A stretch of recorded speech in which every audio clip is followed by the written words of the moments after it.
আনাস রাদিয়াল্লাহু তাআলা আনহু বলেন, উমামা বাহিলি রাদিয়াল্লাহু তাআলা আনহু বলেন, আল্লাহ নবী বলেছেন, মান খারাজা মিন বাইতিহি মুতাতাহহিরান ইলা সালাতিন মাকতুবাতিন, কেউ যখন বাড়িতে ওযু করে ফরজ সালাতের জন্য যায়, তখন কানা কাজরিহি কার রাজুলিল হাজ্জিল মুহরিম, সে লোকটা ওই নেকি পায় যে ইহরাম বেঁধে হজ করেছে। তাহলে বাড়িতে ওযু করে বের হতে হবে, তাহলে এই নেকি।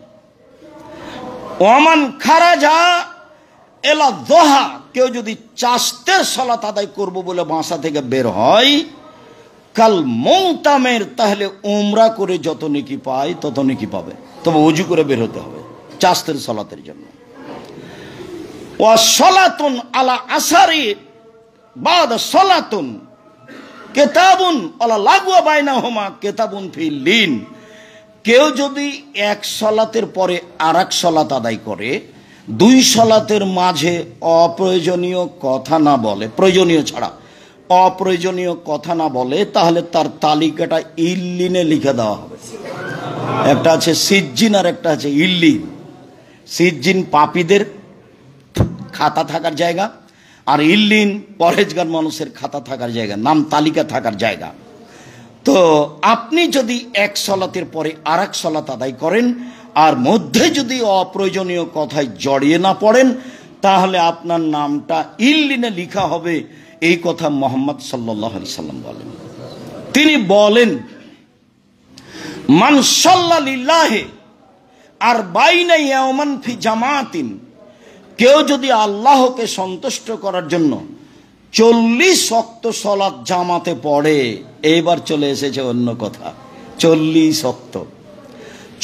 ওয়াক্ত সালাত যদি কেউ জামাতে পড়ে, ইদরিকু তাকবীরাতুল উলা, তাতে যদিও প্রথম তাকবীর পায়, তাহলে কুতাবালাহু বারাতানে, দুইটা তার নামে লিখা হয় মুক্ত তালিকা।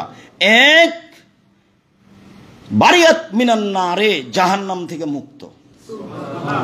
দুই, মুনাফিকি থেকে মুক্ত।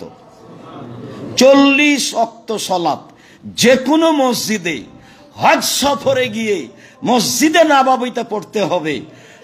তাই মক্কাতে হোটেলে বসেছিল, মসজিদে যায়নি। মদিনায় যখন গেছে তখন মুআল্লিম বলে দিয়েছে, জীবন বাজি রেখেলো 40 ওয়াক্ত, 5 8 40। কয়দিন থাকতে হবে মদিনায়? 8 দিন। 5 8 40, বাস দুইটা পেয়ে গেছে। কি পেয়ে গেছে? একটা মুনাফিকি থেকে মুক্তি তালিকা পেয়ে গেছে, আর একটা হলো জাহান্নাম থেকে মুক্তি পেয়ে গেছে। আপনি মক্কায় জামাত ধরলেন না, ঘরে থাকলেন হজ করতে গিয়ে, আর মসজিদে নববীতে ধরার জন্য রাস্তায় দাঁড়িয়ে থাকলেন, তখনও ইবাদত। আপনি এটা কি দিয়ে বুঝলেন? এরকম কথা তো আল্লাহ রাসূল বলেননি। পৃথিবীর যেখানেই হোক না কেন, যেখানে জামাত হয়, মাঠে হোক আর ঘাটে হোক, আর বাজারে হোক আর মসজিদে হোক, জামাতে সালাত আদায় করে 40 ওয়াক্ত, তাকবীরে তাহরিমা পায় প্রথমেই থাকতে হবে 40 ওয়াক্ত, তাহলে তার নাম তালিকা জাহান্নাম থেকে কেটে দেওয়া হবে, তার নাম মুনাফিকি থেকে কেটে দেওয়া হবে। হাদিস সহিহ। এরকম কথা আল্লাহ রাসূল আরেকটা বলেছেন যে, মা মিন আবদিন মুসলিমিন ইয়ামুতু, কোন যদি মুসলমান মারা যায়, লা ইলাহা ইল্লাল্লাহ পড়েছে, মুসলমান মারা যায়, ফায়াকুমু ফি জানাজাতিহি আরবাউনা রাজুলান, 40 জন মানুষ জানাজায় উপস্থিত হয়েছে, লা ইশরিকুনা বিল্লাহি শায়ান, যারা বিন্দু মাত্র আল্লাহর সাথে শরীক করেনি, তাহলে ফাসাফাহুমুল্লাহু ফিহিম, ওই লোকটার ব্যাপারে যা বলবে সেটাই মেনে নেবেন আল্লাহ। লোকটার ব্যাপারে যা বলবেন সেটাই মেনে নেবেন আল্লাহ। তো এটা তো বাংলাদেশ বিপদ সীমার উপর দেশ, শিরক আছে। তো শিরক করেই তো গেছি জানা যায়, সবই তো শিরক, সারাদিন রাত তো আছে। নইলে ছেলে মেয়ে আছে তো সোনার বাংলা তো বলছেই, ওরা তো আপনাকে মুশরিক বানানোর সবচেয়ে বড় পথ এদেশের মাটিতে। ছাত্র শিক্ষক, ছাত্রী শিক্ষিকা, মানুষজন, দেশবাসী, সবাইকে আরো যত পথ আছে। শিরক করলো না, 40 জন মানুষ জানাজায় উপস্থিত হলো, সে লোকটা জান্নাত পাবেই।